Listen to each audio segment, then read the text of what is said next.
What's up? Michelle here, and in this video I'm going to be talking about how you can be more productive. And this is the video that won the vote. If you want to get involved in, determining what video I'm going to do next, go into the comment section and there should be a pinned choice there. And please don't forget to subscribe. I'm nearly at 1,000. I'm really thankful. It honestly means the world to me. This is what I love to do, and it would really help me. Anyway, being productive. So I'm going to start by saying things in the past that I used to do that weren't productive.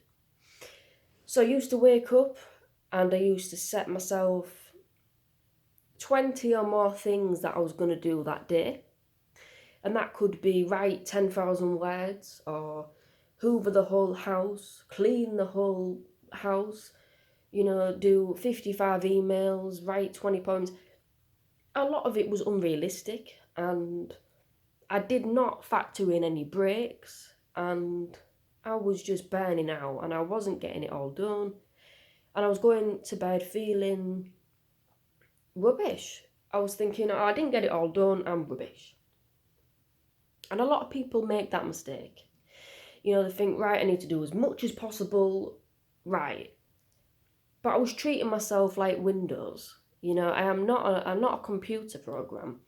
I'm a person, and you should treat yourself the same way. Like, you human. You need to factor in sleep. You need to factor in food. You need to factor in breaks. You need to factor in just looking after yourself and just taking a moment to just relax. It's very important for our physical health and our mental health. Because for me, I do get overwhelmed, and I am one to really push myself, and I've made myself quite ill in the past by, refusing to sleep and staying up all night, and just it makes you ill, and we're not meant to do that. So what I'll now say is, it's important to plan ahead. If you really want to be productive and get a lot of things done, you have to plan ahead, because you'll have to factor in your other commitments. You might be babysitting, you might have another job and you have to work around that. You can't just really get up on the day and write a list. I did it, it wasn't that helpful. But when I knew days ahead, this is happening, my mind could prepare. And you don't have to be good at Excel or whatever, because there's these templates. This one's just a normal 7-day calendar with a time period from calendarpedia.co.uk, and I've put the link in the description. They do all sorts of different calendars. They do staff rotas, they do day by day, month by month, year by year, hour by hour. So I'd suggest trying to get one of those and, filling in maybe a week ahead. Remember to put in breaks, because they're so important. Rewards.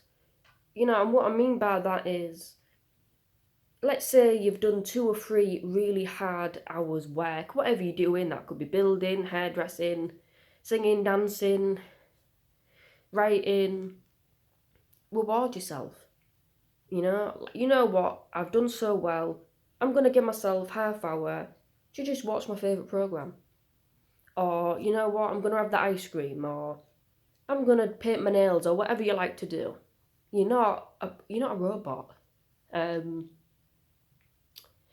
it really is important to plan measurable goals.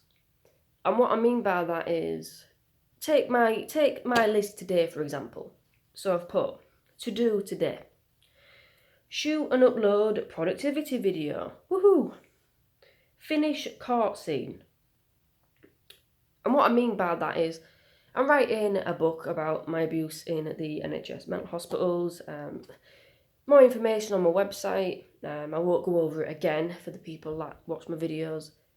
And instead of putting maybe write 5,000 words or write 6,000 words, I just put finished court scene.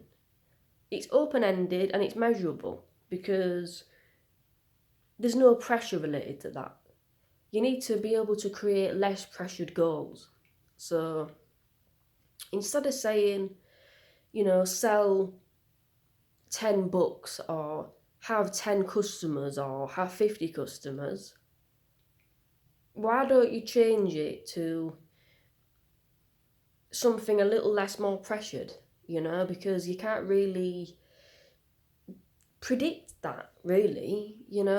That's something that you can't control. I mean, for me, when I wake up and see that I have to write 5,000 words, it puts me off. But for me, I mean, this court scene, it could be 500 words, it could be 50 words, it could be 1,000 words. It doesn't matter as long as it's well written and it finishes the job, if you understand what I'm saying. Wallpaper main wall, and it's nearly finished. I've only got about 4 strips left, and that's another measurable goal. I can physically see that it's done. Shower, which, thank you, I've done. Eat breakfast, tick. Eat lunch, not yet. And eat dinner. Those are measurable things. I can easily tick them off, and I've put reward yourself, have breaks, relax. They're all measurable goals.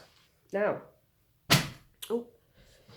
I'll say this as well. A lot of people are trying to do all of this with the phones next to them. I was doing it and I wasn't getting much done. As a writer, I need my own space, and I need to be able to focus on the words without pinging and zinging and lights flashing and all these notifications. And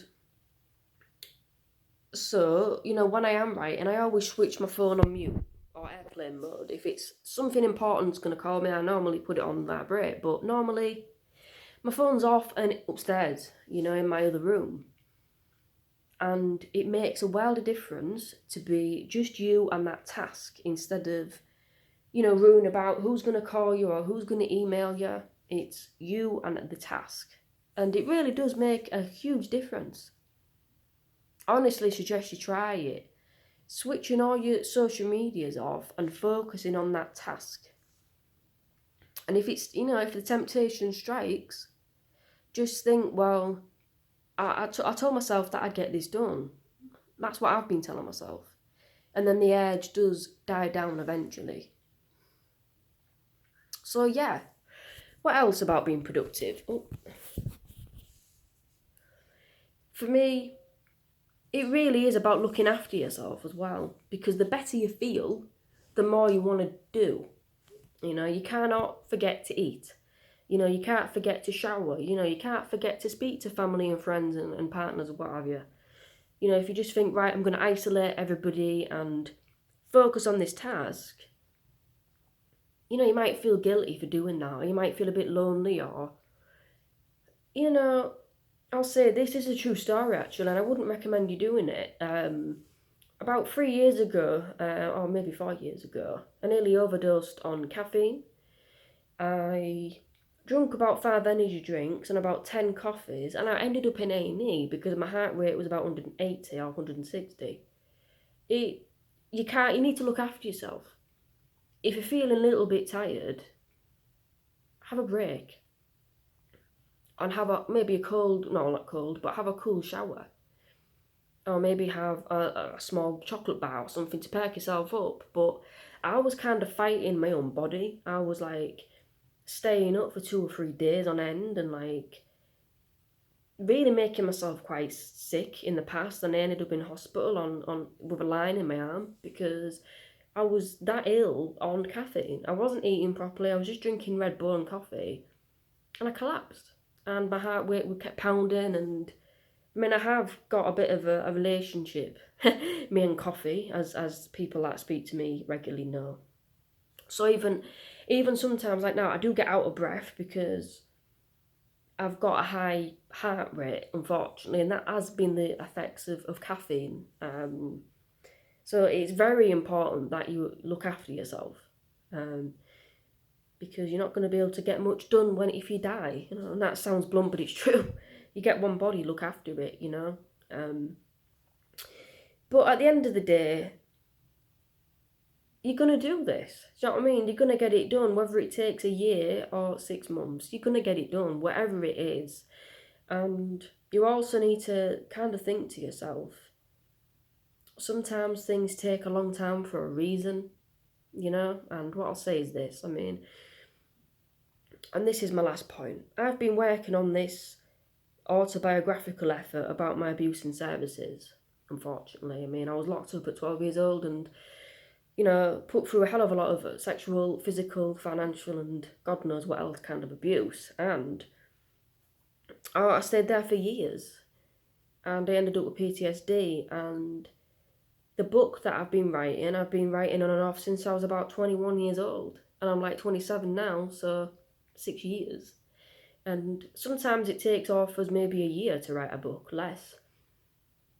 But when you're writing something so traumatic and so emotive and so, evocative of emotion, you need to be even more careful. I do take regular breaks and I don't force myself. If I start crying or if I get a bit upset while doing it, I just stop. This is about my health as well. You can't make you mentally unwell by doing something. It's all well and good thinking, oh yeah, I'm going to make money, be productive, make money, but at what cost?